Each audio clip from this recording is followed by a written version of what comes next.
അറിഞ്ഞായിരുന്നോ? Major സാറിന്റെ leave cancel ചെയ്ത് ചെല്ലാൻ പറഞ്ഞു. ആ സാറിന്റെ മോളുടെ കല്യാണമല്ലേ? ആ, അച്ഛനില്ലെന്ന് കരുതി മോള് വിഷമിക്കരുത്. നീ വേണം എല്ലാം ഭംഗിയായി നടത്താൻ. അമ്മേ, പോയി വരട്ടെ. മോനെ.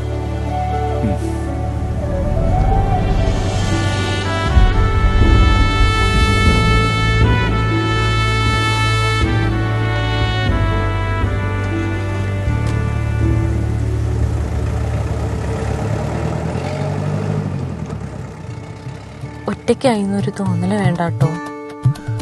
ദൈവമുള്ള കല്യാണത്തിനേ നാട് ഒട്ടുക്കും കൂടെ ഉണ്ടാവും. മണ്ഡപത്തിന്റെ കാര്യമൊക്കെ കണാറിനെ ഏൽപ്പിച്ചിട്ടുണ്ട്. വിളമ്പിന്റെ കാര്യമല്ലേ? ആ, അതിപ്പോ ഞങ്ങളെ കൊണ്ട് കൂട്ടിയാ കൂടാൻ കാര്യമല്ലുള്ളൂ.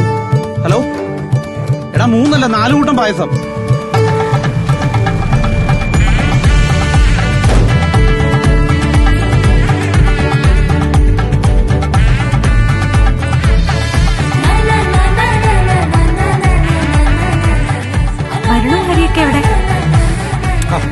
എങ്ങനുണ്ട്? സൂപ്പർ. അതെ, ചെക്കൻകൂട്ടർ എത്തിട്ടോ.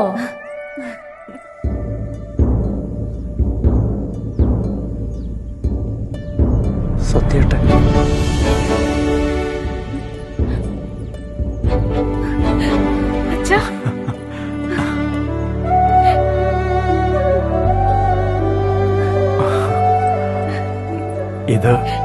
ഇതൊക്കെ സാർ ഇവിടെ രാജ്യത്തിന് വേണ്ടി കഷ്ടപ്പെടുമ്പോ സാറിന്റെ കുടുംബത്തിന് വേണ്ടി ഞങ്ങൾ ഇത്രയെങ്കിലുമൊക്കെ ചെയ്യണ്ടേ? നമ്മുടെ കുടുംബം ഇത്ര വലുതാണെന്ന് ഞാൻ അറിഞ്ഞിരുന്നില്ല. ഹൃദയങ്ങളെ കോർത്തിണക്കുന്ന സ്നേഹത്തിന്റെ കഥകളുമായി സി എന്നും എല്ലാ ഭാഷകളിലും എല്ലാ വീടുകളിലും സ്നേഹബന്ധങ്ങൾ ആഘോഷമാക്കി നമ്മുടെ സ്വന്തം സി കേരളം.